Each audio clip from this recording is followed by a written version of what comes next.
जनता जिसे चुनती है वो संसद में जाके बैठता है। प्रत्याशी सैकड़ों हैं, लेकिन जनता जिसे चुने वो संसद में बैठता है, और वो जनार्दन जिसे चुने वो सत्संग में बैठता है। आप चुन लिए गए हो, पर चुनने के बाद काम अच्छा करना पड़ेगा।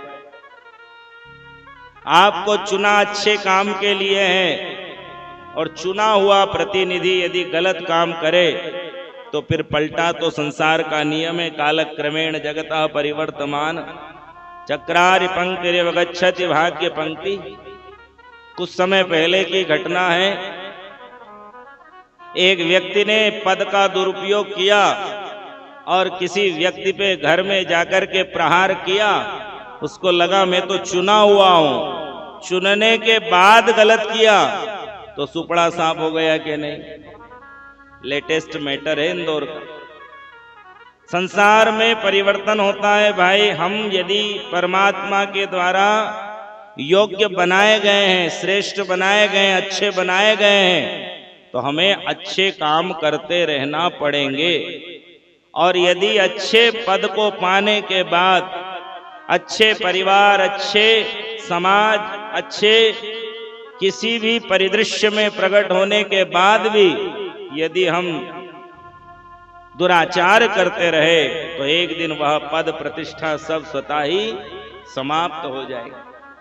इसलिए भाई ध्यान रखना, आपको हमको परमात्मा ने चुना है, और ये धर्म संसद है, इसमें हम यहां बैठे हैं।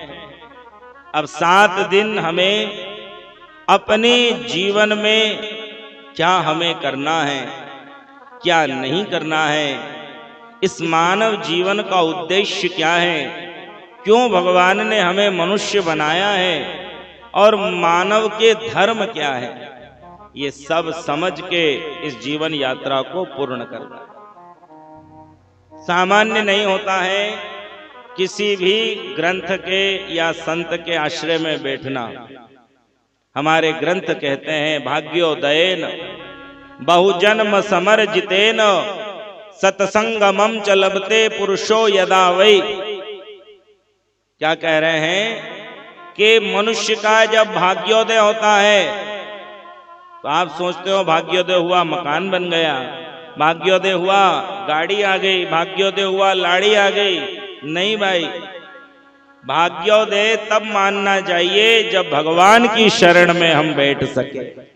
भाग्योदयेन बहुजन्म समर्जितेन, जन्म जन्मांतर के पुण्य जब पकते हैं तब परमात्मा हमें सत्संग में बिठा देता है। फिर सत्संगमं च लभते पुरुषो यदा वै।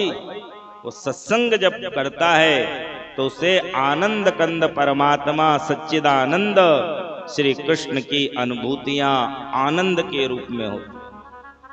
आप कथा में आए हैं, और इस कथा में आने के बाद में आपको भगवान को प्राप्त करना है।